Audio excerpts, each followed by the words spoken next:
Shalom saudara, selamat pagi, bertemu kembali bersama saya Dr. Gerson dalam Renungan Pagi Kristen.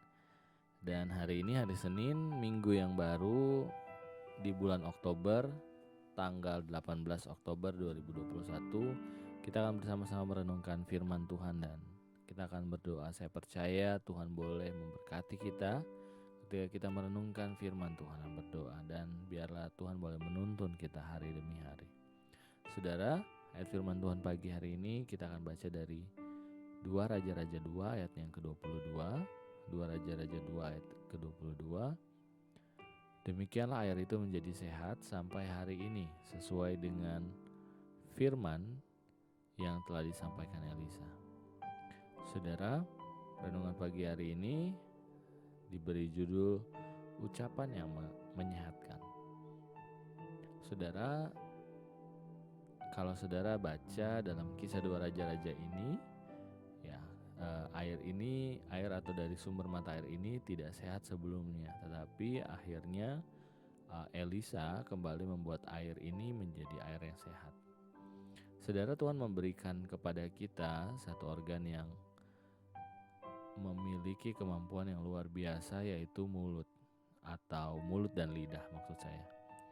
Ya, dan ini adalah alat pertahanan dan alat penyerangan yang sama-sama kuat yang dimiliki oleh seorang manusia. Jadi dengan pertahanan dan juga penyerangan yang kuat kemampuannya, maka pilihan dan keputusan itu ada di tangan masing-masing kita bagaimana kita menggunakannya. Saudara, sebagai orang yang percaya, kita sudah sering mendengar firman Tuhan. Dan kita seharusnya menjaga agar ucapan-ucapan kita tidak mengecewakan Tuhan. Sebab saudara, setiap ucapan yang keluar dari mulut kita adalah cerminan dari hati yang kita miliki. Bagaimana hati kita sesungguhnya, itulah yang biasanya keluar dari mulut kita. Ya saudaraku, mungkin banyak orang yang terlihat baik, terlihat sopan, terlihat begitu bersahaja ketika ada di rumah Tuhan, tetapi ketika mereka di luar, mungkin kata-kata mereka menyakiti, kata-kata mereka penuh dengan caci maki. Dan sebenarnya yang dalam hati mereka adalah yang ada di luar, ya. Sedangkan topeng yang mereka gunakan itu ketika mereka ada di gereja. Matius 12 ayat 34b sampai 35, karena ucapan mulut meluap dari hati. Orang yang baik mengeluarkan hal-hal yang baik dari perbendaharanya yang baik, dan orang yang jahat mengeluarkan hal-hal yang jahat dari perbendaharanya yang jahat. Karena itu ucapan-ucapan kita ini juga menentukan hidup kita. Matius 12 ayat 37, karena menurut ucapanmu engkau akan dibenarkan, dan menurut ucapanmu pula engkau akan dihukum.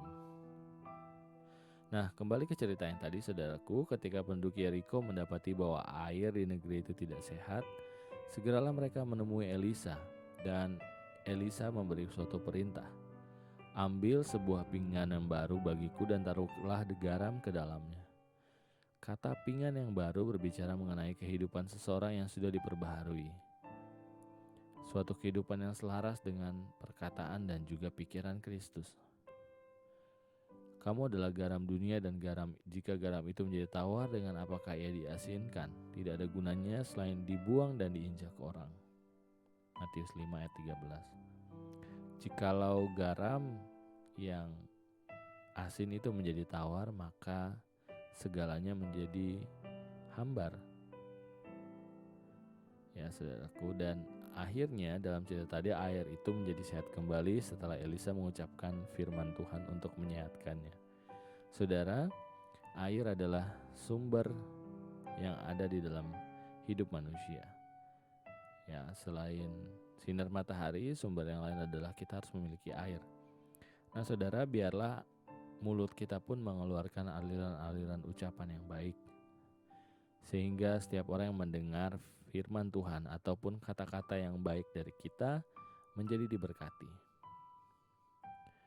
Memang saudara, tidak mudah untuk mengubah dari perkataan yang negatif, kutuk, ya, karena kita sendiri yang biasanya terbiasa untuk mengeluarkan kata-kata negatif dan kutuk. Tetapi biarlah hari ini kita belajar bahwa kata-kata kita mungkin akan mempengaruhi hidup kita, bahkan mempengaruhi orang-orang yang ada di sekitar kita.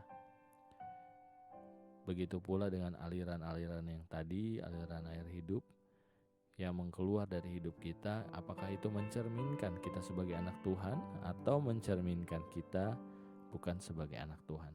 Karena itu pakailah kata-kata kita untuk menjadi kesaksian dan juga memberkati banyak orang. Mari kita berdoa. Bapa, kami bersyukur Tuhan, terima kasih pagi hari ini kami boleh merenungkan firman-Mu, dan kami mau Tuhan biarlah hari ini kami boleh menikmati berkat-berkat-Mu Tuhan. Kami berdoa biarlah Tuhan pakai segala perkataan kami Tuhan, pakai bibir kami, pakai lidah kami untuk mempermuliakan Tuhan dan menjadi sumber kehidupan yang sehat bagi orang-orang yang di sekitar kami. Biar kami tidak larut Tuhan menjadi sama dengan dunia ini, tetapi berubah oleh pembaharuan budi supaya kami mengerti apa yang menjadi kehendak Allah, apa yang sempurna yang boleh Tuhan kerjakan. Terima kasih Bapa, terima kasih Tuhan Yesus. Kami bersyukur, berterima kasih. Dan biarlah hari ini Tuhan kami boleh menikmati berkat-berkat-Mu, dan segala rencana yang sudah kami buat sesuai kehendak-Mu biarlah Tuhan buat berhasil. Berkati juga orang-orang yang kami kasih, orang yang mencintai kami, bahkan orang yang membenci kami. Juga para pemimpin negara kami berdoa biarlah Tuhan boleh memberkati mereka. Terima kasih Bapa, terima kasih Tuhan Yesus. Biarlah hari ini kami boleh memuliakan Tuhan di hari yang baru, di minggu yang baru Tuhan. Biarlah Tuhan hidup kami menjadi kesaksian bagi banyak orang. Terima kasih Bapa. Terima kasih Tuhan. Di dalam nama Tuhan Yesus kami berdoa ucap syukur. Haleluya. Amin. Puji nama Tuhan saudara, selamat beraktivitas di minggu yang baru. Saya percaya Tuhan akan memberkati kita di minggu ini dengan berkat-berkat yang luar biasa. Biarlah kita boleh menikmati kasih Tuhan. Sampai jumpa lagi dalam renungan pagi, dan Tuhan Yesus memberkati.